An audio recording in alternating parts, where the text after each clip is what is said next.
আমরা সেই মানুষকেই চাই যিনি সব সময় আমার পাশে থাকবেন, যিনি সব সময় আমায় আঁকড়ে ধরে থাকবেন, যিনি পথ দেখাবেন, যিনি বন্ধুর মতো হাতটা ধরে থাকবেন। শ্রীরামকৃষ্ণ বলতেন যে পিতা যদি পুত্রের হাত ধরে তাহলে পুত্রের কোনো ভয় থাকে না। বিবেকানন্দ বলছেন আমি যার মাথায় একবার হাত রেখেছি তার কোনো বিপদ নেই, আমি সব সময় তার সঙ্গে আছি। শিষ্য শরৎচন্দ্র চক্রবর্তী পূর্ববঙ্গের মানুষ ছিলেন। স্বামীজি তাকে বললেন, দেখ, তাকে বাঙাল বলে ডাকতেন স্বামীজি, তোরা তো পূর্ববঙ্গের লোক, কচ্ছপ মাছ খুব খাবি বাবা, যা পাপ হবে আমার, আর যদি নরকেও যাস সেখান থেকেও আমি তুলে আনবো। এত বড় অ্যাসিওরেন্স আর কেউ কোনোদিন দেননি, আর দেননি বলেই যুব সমাজের সবচেয়ে আপনার মানুষ বিবেকানন্দ। এখনকার দিনে কত ছেলে মেয়ে যে নতুন করে বিবেকানন্দ পড়ছেন তার ইয়ত্তা নেই। মার পদার্পণ দিবস প্রত্যেক বছর উদ্বোধন কার্যালয়ে পালিত হয় খুব আড়ম্বরের সঙ্গে। সেখানে আজকাল বইয়ের এক্সিবিশন শুরু হয়েছে বা বইয়ের বিক্রি শুরু হয়েছে। যদি সেখানে যান দেখবেন 9 থেকে 10 লক্ষ টাকার বই বিক্রি হয়, এবং এই যে বই কিনছেন তাদের বেশিরভাগই হচ্ছে যুবক। নানাভাবে তারা স্বামীজিকে জানতে চাইছেন, স্বামীজির কথা পড়তে চাইছেন, এবং আমরা দেখছি যে নতুন নতুন ছেলেমেয়েরা এসে নানা প্রশ্ন করছেন। এমন কোনো দিন নেই যেদিন স্বামীজির কথা আলোচনা হচ্ছে না, হয় কোনো স্কুলে, নয় কোনো কলেজে, নয় কোনো বিশ্ববিদ্যালয় বা সভা সমিতিতে বা যুব সম্মেলন, সব সময় বিবেকানন্দের কথা আলোচনা হচ্ছে। আমি অত্যন্ত সৌভাগ্যবান যে রামকৃষ্ণ মিশনের যে আন্তর্জাতিক যুব সম্মেলন হয়েছিল 1985 সালে, তার আমি প্রথম অধিবেশনের বক্তা ছিলাম।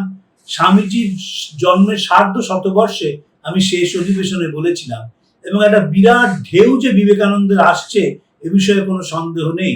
স্বামী হিরণ্ময়ানন্দজি, তিনি রামকৃষ্ণ মঠ এবং মিশনের সাধারণ সম্পাদক ছিলেন, তিনি প্রায়ই বলতেন আমাকে যে এই যে একটা ঢেউ আসছে এটা কেমন জানো, এখনো সূর্যোদয় হয়নি।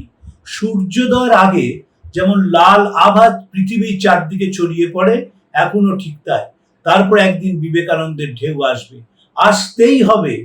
আমরা দেখব 1955 সালে পৃথিবীর দুজন শ্রেষ্ঠ পণ্ডিত বার্ট্রান্ড রাসেল এবং আলবার্ট আইনস্টাইন পৃথিবীর সব রাষ্ট্রনায়কের চিঠি লিখেছিলেন। যদিও 1954 সালে আইনস্টাইন মারা যান, কিন্তু যেহেতু সই করে গিয়েছিলেন তাই এই ডকুমেন্টটি ভ্যালিড। একে বলা হয় রাসেল আইনস্টাইন ডিক্লারেশন।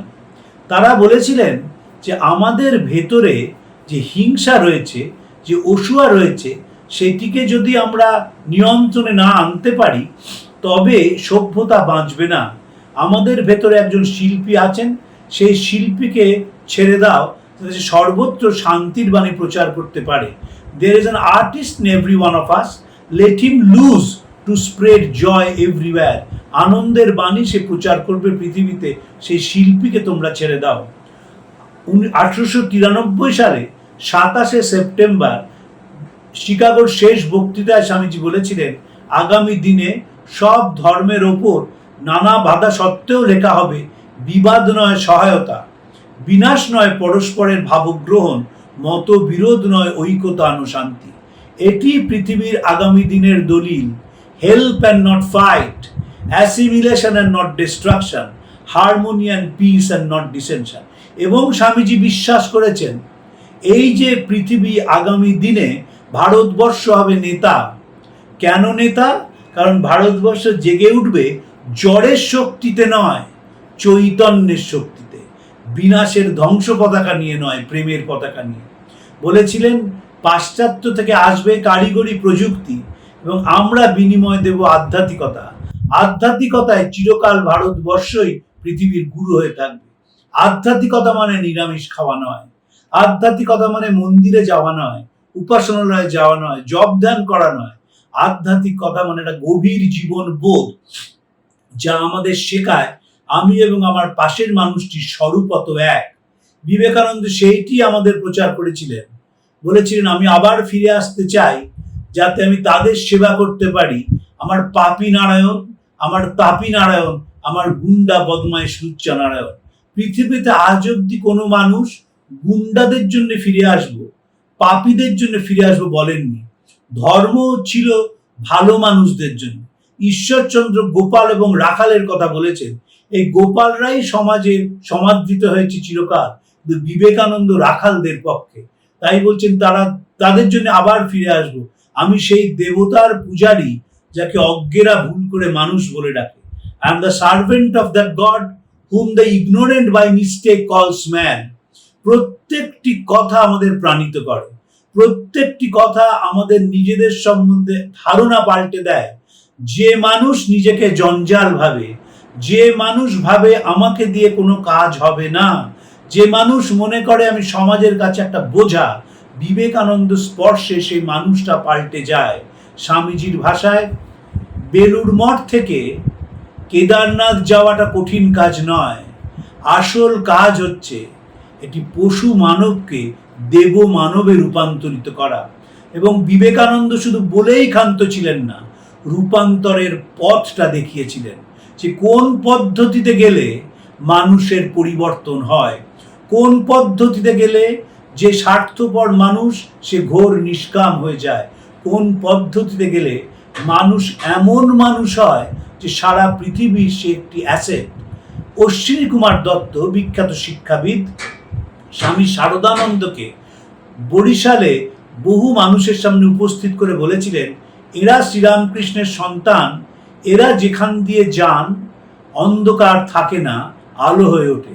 বাস্তবিক তাই, বিবেকানন্দকে যে একবার গ্রহণ করেছেন তিনি আলোকিত হয়ে যান।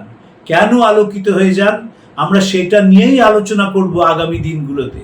কোন পদ্ধতিতে আমরা আনন্দ পেতে পারি, কোন পদ্ধতিতে আমরা থিতু হতে পারি, কোন পদ্ধতিতে আমরা শান্তি পেতে পারি।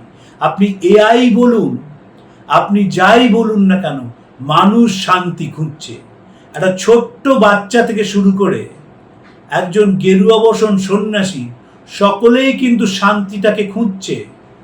কোন পদ্ধতিতে শান্তি আসবে? কেউ মনে করছেন জব ধ্যানের মধ্যে আসবে, কেউ মনে করছেন বিপুল অর্থ উপার্জনের মধ্যে আসবে, কেউ মনে করছেন দেশ ভ্রমণের মধ্যে আসবে, কেউ মনে করছেন মানুষের চোখের জল মোছানোর মধ্যে দিয়ে আসবে। যারা ইতিবাচক মনোবিজ্ঞান নিয়ে কাজ করেন, পজিটিভ সাইকোলজি, তারা বলতে শুরু করেছেন যে মানুষের শান্তি আসে যদি সে মনের দরজাগুলোকে খুলে দিতে পারে। বিবেকানন্দ পড়া মানে উদার হয়ে যাওয়া, বিবেকানন্দ পড়া মানে সকলের কথা মন দিয়ে শোনা। বিবেকানন্দ একটি চিঠিতে লিখছেন, আমার একটাই দোষ, আমি বড় অসাম্প্রদায়িক। পৃথিবীর গতি প্রকৃতি যেদিকে যাচ্ছে আমাদের সেই উদারতা আনতে হবে। ভেতর থেকে যেন আমরা উদার হই, ভেতর থেকে যেন আমরা অসাম্প্রদায়িক হই, এবং ভেতর থেকে যেন আমরা মানুষকে নিঃস্বার্থভাবে ভালোবাসতে পারি। বিবেকানন্দ সেই পথ দেখিয়েছিলেন। আগামী দিনে আমরা সেই পথ নিয়ে বিশ্লেষণ করব, আলোচনা করব এবং সবাই বিবেকানন্দ সাগরে অবগাহন করব। আপনাদের নমস্কার জানিয়ে আজকে শেষ করছি।